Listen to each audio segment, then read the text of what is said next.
Hello guys, Manisha রান্নাঘরে জানাই আপনাদেরকে আবারও একবার ওয়েলকাম।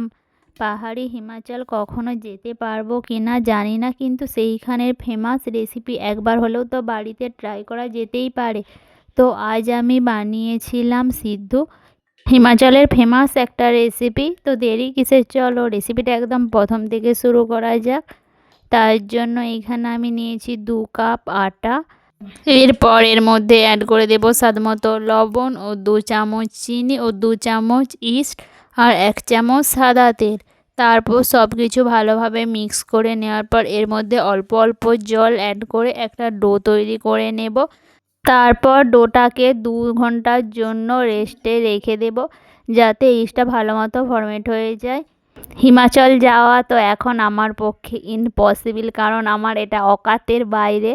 তো ভাবলাম যাব না তো কি হয়েছে, সেখানের স্পেশাল রেসিপি বাড়িতে বানিয়েই খাবো। তার জন্যই আমি আজ এই রেসিপিটা বানিয়েছিলাম। তো ভাবলাম তোমাদের সঙ্গেও রেসিপিটা শেয়ার করি, যাতে তোমরাও রেসিপিটা বাড়িতে বানিয়ে ট্রাই করতে পারো। এর ওপরে অল্প করে সাদা তেল মাখিয়ে দিয়েছিলাম, যাতে এটা ওপর দিকটা না শুকিয়ে যায়। এরপর এর ভেতরের স্টাফিংটা বানানোর জন্য নিয়ে নেব 2 মুঠো বাদাম। আপনারা এখানে বাদামের পরিবর্তে কিন্তু আখরোটও ব্যবহার করতে পারেন, কারণ হিমাচলে আখরোটই ব্যবহার করা হয়। আর আমার কাছে ছিল না বলে তাই আমি বাদাম দিয়েই বানিয়ে নিলাম। আর দিয়ে দিয়েছিলাম অল্প করে আদা, পেঁয়াজ, রসুন ও কাঁচা লঙ্কা আর ধনেপাতা। তারপর এটার একটা মিহি পেস্ট বানিয়ে নেব। আর পেস্ট করার সময় আমি 1 থেকে 2 চামচের মতো জল অ্যাড করেছিলাম। এটাকে এখন সাইডে সরিয়ে রেখে দেব। আর আগে থেকে যে আটাটা মেখে রেখেছিলাম সেটা দেখুন এখন কতটা ফুলে গেছে। এটা থেকে আমি একটু বড় টাইপের লেচি কেটে নেব।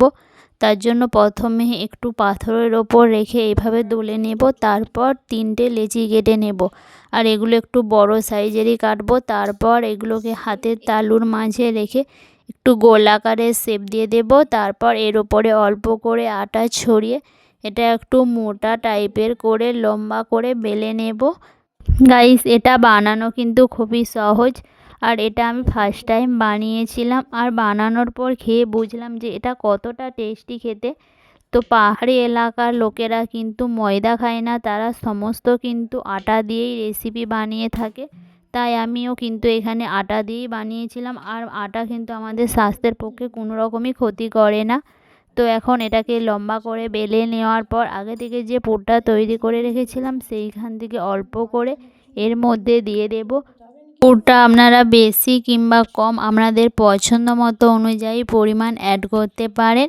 পুরটা মাঝে দিয়ে দেওয়ার পর এক সাইডটা এইভাবে একটু মুড়ে অপর সাইডে ভালোভাবে ঠেকিয়ে মুড়ে দেব। তারপর সাইডগুলো কিন্তু ভালোভাবে মুড়ে দেব। আর সাইডটা একটু বেশি বড় হয়ে গিয়েছিল বলে আমি কেটে বাদ দিয়ে দিয়েছি।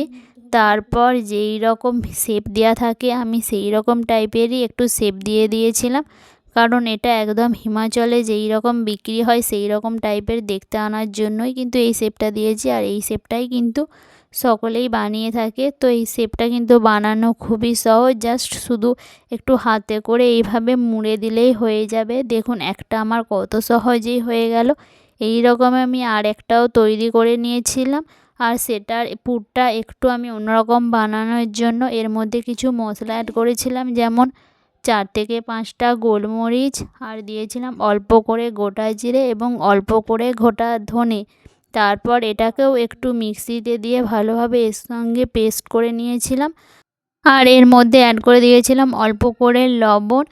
এখন দ্বিতীয়টাও তৈরি করে নেওয়ার জন্য বেলে নিয়েছি। তারপর পুরটাকে ভেতরে দিয়ে এটাকেও ভালোভাবে মুড়ে দেব।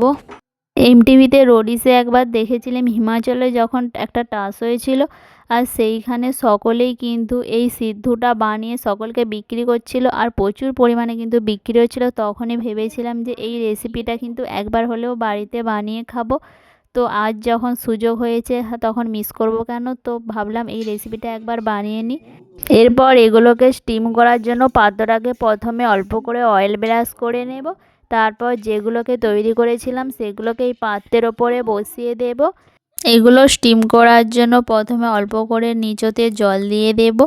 তারপর পাত্রটাকে ওপরে বসিয়ে দেব আর এটাকে ঢাকা দিয়ে মিডিয়াম ফ্লেমে 10 থেকে 15 মিনিট ধরে ভালোভাবে স্টিম করে নেব।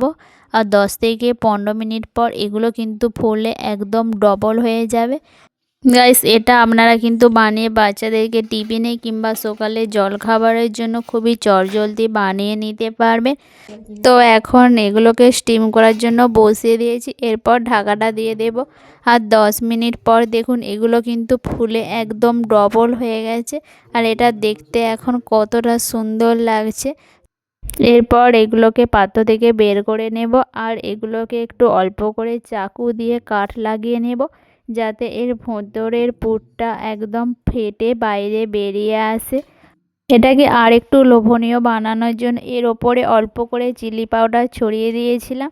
তো চলো গাইস, রেসিপিটা আজ এইখানেই শেষ করা যাক। আর রেসিপিটা ভালো লাগলে একটা লাইক কমেন্ট করতে ভুলবে না। দেখা হবে নেক্সট রেসিপি নিয়ে। ততক্ষণে সবাই সুস্থ থাকবেন, ভালো থাকবেন, টাটা, বাই বাই।